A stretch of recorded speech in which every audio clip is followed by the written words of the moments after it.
Today, I want to talk to you about technological advancement and all the ethical questions that it brings with it.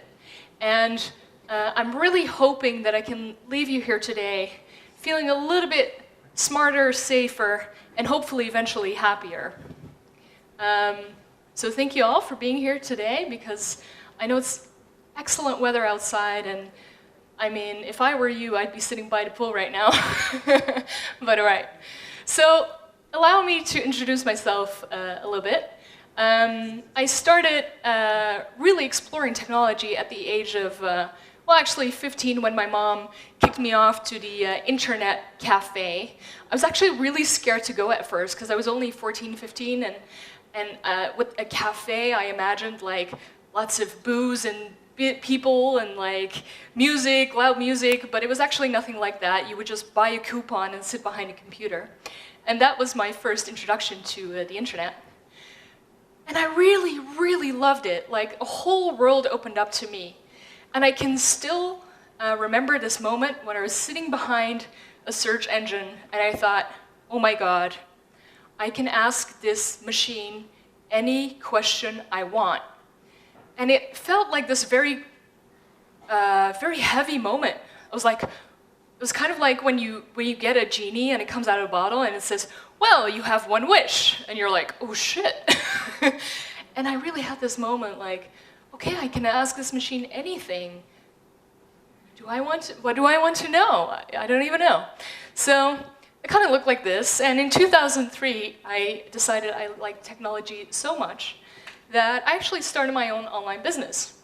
I started modeling, and I actually produced my own content because I felt like sometimes I would meet like a manager or a modeling agency, and they would say, well, you know, you're a promising girl, but you need to, you know, become a little bit taller, or a little bit slimmer, or a little bit more this, or a little bit more that. And I thought, I don't think I'm kind of a pear-shaped girl, and I don't think I'm ever going to be a carrot.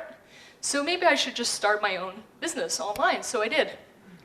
And it was quite successful. And for a long time, I felt very empowered by this new technology, because it just cut out the middleman.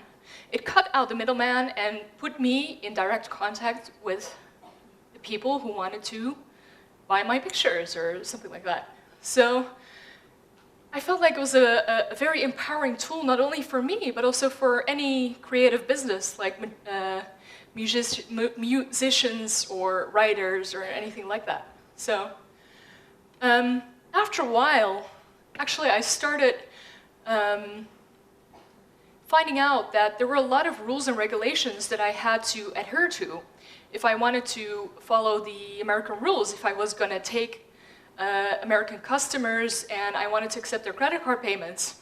Actually, I had to adhere to American rules, and they weren't always very fair or reasonable. So in 2012, I've been following the online rights, the digital rights discussion for a while. And in 2012, I went to the CCC conference, the Chaos Computer Conference in Germany. And it really hit me that we were on the verge of creating a new world and deciding whether or not we were about to take our civil rights with us or leave them behind. So after starting my own business, in 2012, I joined Bits of Freedom. It's a digital rights organization. And there's digital rights organizations in just about any country. In America, there's the EFF, Electronic Frontier Foundation. In France, there's La Quadrature du Net. And I felt like they were doing such important work that I just really wanted to support them. So I actually quit my online business. I quit everything. I quit modeling. I quit being an entrepreneur, basically, and joined them as an intern. I interned with them for 6 months, just to learn about all the laws surrounding digital rights. After that, apparently I was one of the few people who was actually even interested in privacy and digital rights in the Netherlands. And I was quickly approached by a couple of political parties, actually 4 of them. and I went through all of their party programs. And the one that appealed to me most was the Pirate Party, because of a couple of reasons. I felt they were a very new party. They were born out of the internet. And they're also an international party. We're actually located in more than 40 countries. Probably here in Montenegro too, I actually don't know. So I just decided to join them and run for the local elections in Amsterdam. In 2016, last year, I was actually chosen to be the front runner for the Pirate Party. Unfortunately, we didn't make it. We only had 35,000 votes, and that is not enough, unfortunately. This was our election poster. I'm the left one. No, actually, I'm the middle one. These are my colleagues. And I really thought that it was really important to use politics to make sure that we use technology for the betterment of mankind. And we have to make ethical choices. We can use technology and innovation as a tool for more liberty, more freedom, to educate ourselves, et cetera, et cetera. And that was the big promise. That is the big Silicon Valley promise. Technology will liberate us. And I was starting to wonder if that was true. So this was way back, right? All these devices, actually I have a little thing here. Nope, doesn't work. All right. So all these devices actually fit in your mobile device now. First, it was just a matter of being able to call whoever you want. Actually, when I was a little girl, I was only allowed to call my best friend for 1 hour a week because she lived abroad. And we just simply could not afford to make much longer phone calls than that. That is not even like a question these days. Like, you can just use the internet and talk to anyone you want. Even if you don't know them, it doesn't matter. So there's a lot of promises. This was the first selfie in 1839. And we've come a long way since then. I mean, who hasn't? Is there anybody here who's never taken a selfie? I'm really curious. Who here has never taken a selfie? I thought so. So this used to be a very expensive exercise. Now you just go like this, you snap it, and that's it. Also, knowledge used to be really expensive. So you'd have to actually buy an encyclopedia, and that costed you a lot of money, over $1,000. Now you can just go to Wikipedia. So we are actually living in the future. We used to, not that long ago, we used to watch movies that would have these scenarios that we are living right now. This is a very recent picture. We are now living in the world of hoverboards. So technology is here to serve us, right? I mean, that was the big promise. That was why we invented all of this, to make our lives easier and more fair, and we'd have much more time to relax and do more leisurely things. So it was supposed to give us much more freedom, but is that really so? We have come to discover that there is actually a shadow side of technology. And I think it is time to grow up and acknowledge the risks that come with it, because we are now at a unique time, at a unique moment in history, where we have to decide what our technological future is going to look like, and even more important, who is going to design it. So, privacy is actually a basic human right. A lot of people forget this because there's a lot of discussion about it. But for me, it's actually pretty simple. It is my basic human right. It keeps me safe. It keeps a barrier between a citizen and a government. And that is not for no reason. We actually learned the hard way in history. So it keeps you safe because not everyone has good intentions with your information. Actually, there's a lot of business online with identity theft. And actually, the younger the individual, the more expensive their personality is, the more expensive their identity is. So that's why the scenarios are now possible that you would have a small child who's already in debt. Actually, a friend of mine is $40,000 in debt because his mom used all of his information to take out loans. He can't get rid of it. It's really, really hard. So the smart home, where everything is connected to the Internet of Things, it's the huge promise of making everything easier, better, smarter, etc. Is that really so? I hope you can read this slide because I'm pretty happy with it. So you can imagine where one day you want to open your fridge and it says, no, no, no, no. I know you want that packet of milk, but actually I'd really like a Bitcoin from you before you get to have it. Sorry. So it actually involves a lot of risks. I don't know if you've heard of the ransomware WannaCry the past month. It invoked some serious, serious issues of life and death because it also involved hospitals and hospital cybersecurity. Even fitness trackers, a lot of people, I've actually seen a couple of people here today that are wearing their eye tracker or their whatever, their Fitbit. But these devices can be used against you in a court of law. We didn't think this was possible, but you're actually gathering your own data that can later be used against you.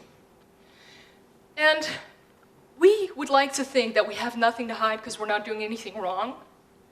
But unfortunately, society is not as open-minded as we would like to think it is. So sometimes not doing anything wrong can still be very embarrassing and detrimental for your social life. Sometimes it takes lives. And this is happening more and more, most often with women, because if you're a guy, it's kind of cool, and if you're a woman, well, you're basically a slut. So that's where corporate centralization comes in. You've all heard of the movie where the quote is used, greed is good, right? So if greed is good, what does that mean for civil rights? What does that mean for human rights when all of our data, all of our information can be used for profit? This poses some really interesting ethical questions. So here's an actual quote from Mark Zuckerberg. When he was asked by a schoolmate, so why do all these people give their information to your Facebook? He said, well, they trust me, dumb fucks. This is an actual quote. Now, if you're asking me, I think that's a huge red flag, but it's up to you. So, all animals are equal, but some are more equal than others. It's a brilliant book called Animal Farm. If you haven't read it, you really should. It's really easy, very entertaining, very small. And it basically talks about this concept of living in a free barn, just getting fed, getting fat and happy, and not having to worry about your basic needs, because somebody else is taking care of that. And you're basically living a happy life. But all the while, you are actually losing your freedom. So Facebook has been caught actually manipulating your feelings. And this is really where I think we're crossing an ethical line. So some of you might feel super depressed if you're reading your Facebook feed. That might be on purpose. Maybe some engineers at Facebook have decided they want to take a little experiment on you. And you're actually a guinea pig for them to test out their new algorithms. And they've actually consciously made people depressed. No worries, it was just an experiment, just a little one. So, Mark Zuckerberg does actually care about privacy, just not your privacy, just his own. Because he has bought 4 houses around his own house just to make sure that he got his privacy. And there's other ways that he's shown to actually care about privacy. He really does. Because he actually put tape on the camera of his laptop and jacked his laptop microphone. So he doesn't want to be spied on, listened on, or looked upon. But if that happens to you, that's kind of okay.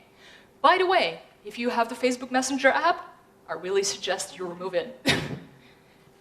So, there's other things that can be done with your Facebook data.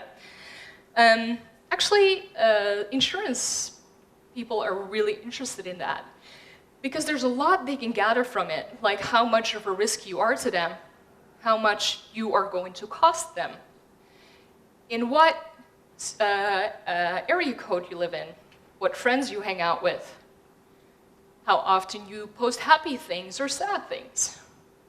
These are all things that can seem harmless, but could be really interesting and could cost you like real money in the long run. So, of course, Facebook is not the only company by far. Microsoft is another one, Google is another one. I just really like to pick on the Zuckerberg guy. Apparently he's running for president soon, so I suggest we keep an eye on him. This is a picture I took myself in the Netherlands, because there's another worrying trend going on right now, where there's more and more shops where you can't actually pay with physical money. A friend of mine went to a shop that didn't accept physical money. He bought 2 pieces of fruit and said, "Here, you have the exact amount that it costs, €2, here you go. And I'm taking an apple and an orange." And they wouldn't accept it. They actually called the cops on him. So what kind of strange world do we live in where I can't give you money even though you want my money and I want your fruit? It's kind of a bizarre world, no?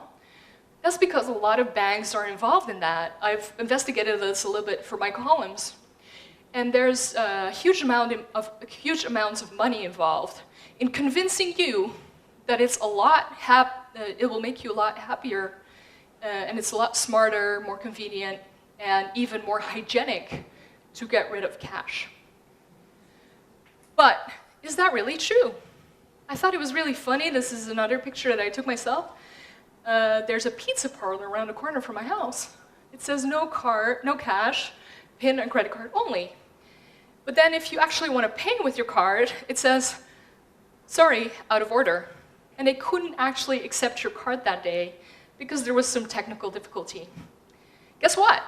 I ate Indian food that day. So the centralization of all this data and all this technology is becoming increasingly worrying. People used to say, well, if you don't like this bank using your data, you just go to another bank. But actually, there's less and less options for you to take. Here's a little slide that talks about the American banks, but of course in Europe the exact same thing is going on. There's not actually that many options. Also, if you're self-employed, not being on Facebook is not actually an option. Like, you're basically invisible and you won't get the jobs that somebody else will. So if you want to compete in a competitive market, you have to be visible, and not being on social media is not even option. It's not even an option. So this is going further and further. Actually, there's a couple of startups now. They're talking about just making you happy, just sticking neurotransmitters on your face, and they'll send little signals out to make you happier. It's a great idea, right?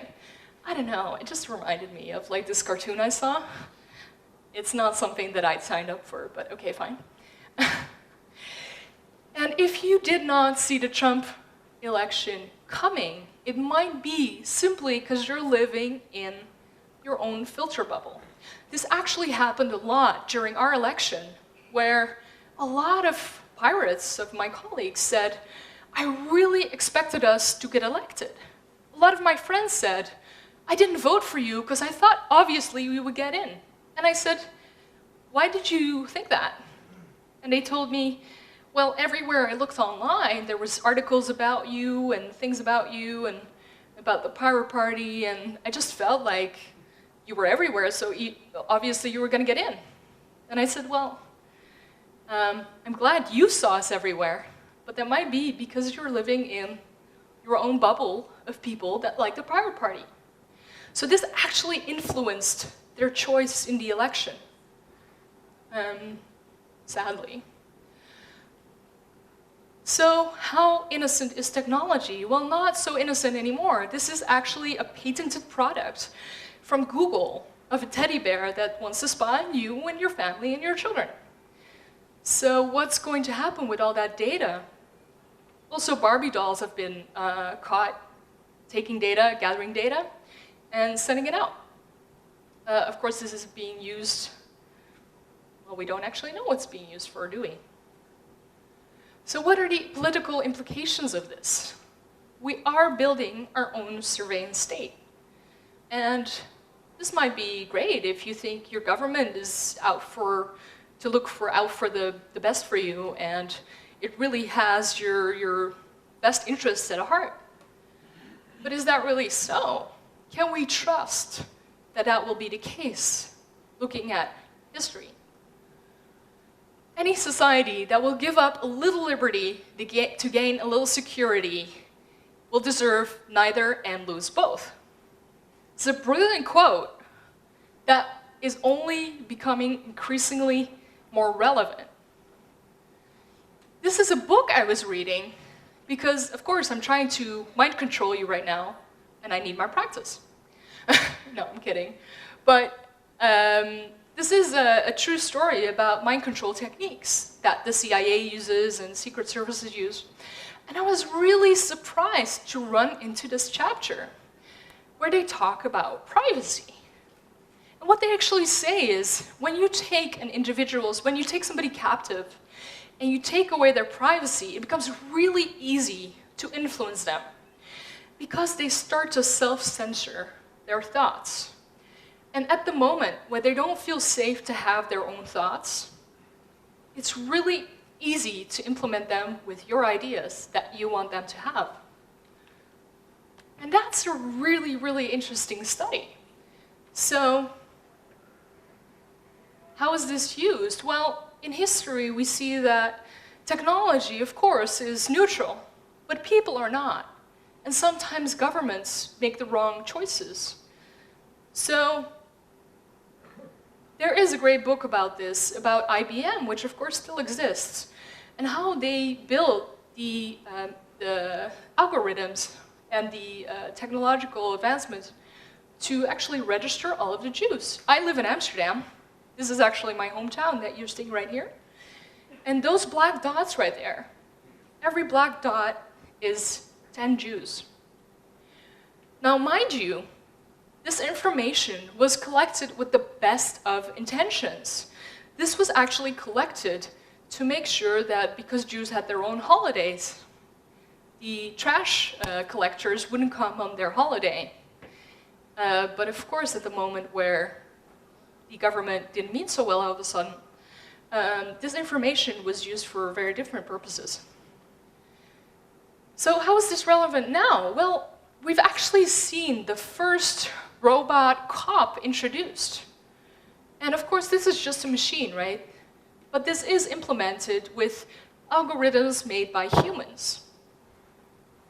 And not only that, the first robot was used to kill a human being in the United States, in Dallas. And I was really surprised that this didn't bring up more ethical discussion. Because of course, it was a terrorist, and there was a totally logical reason why we'd blow somebody up with a robot, duh. But still, I feel like this is new steps we're taking into a future that we really need to talk about. And not only in the free West is this happening, of course, this is happening on a daily basis. Because when war becomes business, when it becomes profitable to kill people, as it does, we are starting to use machines to take care of that for us. So there's no more ethical burden on the people that have to do the work. So, is this science fiction? It used to be, but it's not anymore. And I think we really have to talk about where this is going. We really do. Even if there's no harmful intentions, this robot is actually been taken off of the market because it accidentally ran over a toddler. And then it was kind of like a hit and run. It hit it, and then it ran. and the people who made it were like, oh, shit, sorry. But, you know, who is responsible? Accidents do happen, or miscalculations happen. Who remembers this guy? I see some people dreaming. Who remembers this guy? Snowden, there we go. And there's a couple of people that are really doing their best to warn us about these technological advancements. I mean, Snowden is one of them. He warned us about the American surveillance state and how they're actually illegally spying on their own citizens. There's also Chelsea Manning, who was just released from prison, who warned us about war crimes that the United States is in on right now. And this is where all of that data is stored. The storage capacity of this huge data center that is used by the government is between 3 and 12 exabytes. I can tell you that's a hell of a lot. And that, not only that, it's only growing as technology advances. So we are actually making the immoral legal. Things that used to be a human right, actually because of wars and because of the mistakes we made in society as a whole, we have defined privacy as a civil right to protect us against an almighty government. And we're tend to forgetting this. It's quite bizarre. So the government is using these new powers and these new technological advancements to ensure their own power. Of course, that's only human. If you would be in government, maybe you would be doing the same. You would be thinking, hey, I mean, I have the best intentions. I know what's right. I just want to keep my power. Actually, I'd like to increase it so I can do what I think is best for the world. And not only that, not only are the elected officials using surveillance powers to stay in power, they're also using it to get elected. When campaigns try to read your mind, because of all this data we're gathering and all the information and everyone we're talking to online is being collected, stored, and analyzed, it's really easy to influence behavior and to influence what data you get to see. I'm really noticing, I strongly believe in the divide and conquer theory, and I'm really seeing those happen in society right now, where the left wing is becoming more increasingly left wing, and the right wing is becoming more increasingly right wing. And the twain shall never meet. So where is this all leading? Is what you read in newspapers still the whole truth and nothing but the truth? Well, at the moment, where in the free West, such as Canada, journalists are being spied upon, are they still free to write what they want to write? In Turkey, this has already gotten a little bit out of hand. Do we really believe that 11,000 teachers were terrorists or had terrorist intentions? Mind you, at the moment when these teachers were, some of them were actually taken away and arrested, these lists of names were already laying there. They'd already been collected. And we don't know how that went about exactly, but they took data. They took data and used it against teachers who were spreading knowledge. It's quite bizarre. So China is going in on this as well. They actually want to give their citizens a rating. If you're a good little citizen, you get a great rating. If you're a good little citizen and you have a couple of bad friends, maybe that rating won't be so good. And if you're a really great citizen and you only hang out with people who have a bad credit score or talk bad about the government, like me, like personally I wouldn't advise you to become friends with me right now, you might get a bad score. Governments really like good little citizens. So, how to take back our autonomy? The world of technology was so promising. There was so much we could do with it. It was going to liberate us and give us freedom and autonomy and all these great things that would make us smarter, safer, and happier, right?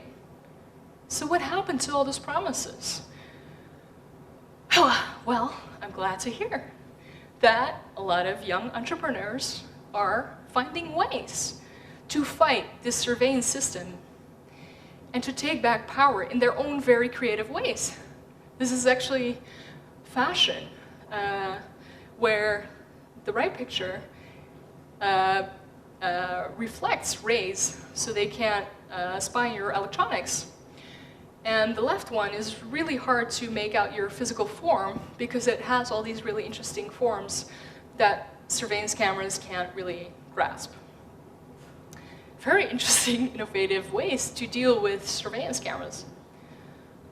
Actually, because I've been ranting so much, my friend started a blog for her little boy, and she designs their own clothing. And she decided, you know what? I'm going to keep my son offline. So she started this really great fashion blog for her kid, and he's adorable. But she's not putting him online. She started a blog called Headless Hipster. So in that way, she is assuring that she is not selling out the next generation. I would really advise you to use things like Start Page, because why would you use services provided by companies who are clearly saying that their business model is your data, taking your digital print and analyzing it and selling it?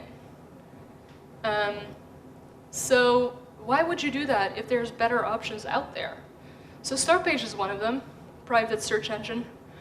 I would really advise you to download Ghostery. It's a tracker blocker. And as you can see, even if you just go to a news site and you just click on some news ads or some news articles, what you are reading and how long that is taking you is actually being tracked. But there's really easy ways to stop that. You just need to know how. Ghostery is one of them. And why would you use WhatsApp if you can use things like Signal? It's completely encrypted. It takes your privacy really seriously. And it's not owned by this Mark Zuckerberg guy who wants to run for president and thinks you're a dumb fuck for giving him your data. And everything has an RFID chip these days. All of your bank passes, everything. And there's really easy ways to fight that. You just need to know about it. So, get this little device. It's made out of aluminum, and it protects your bank cards.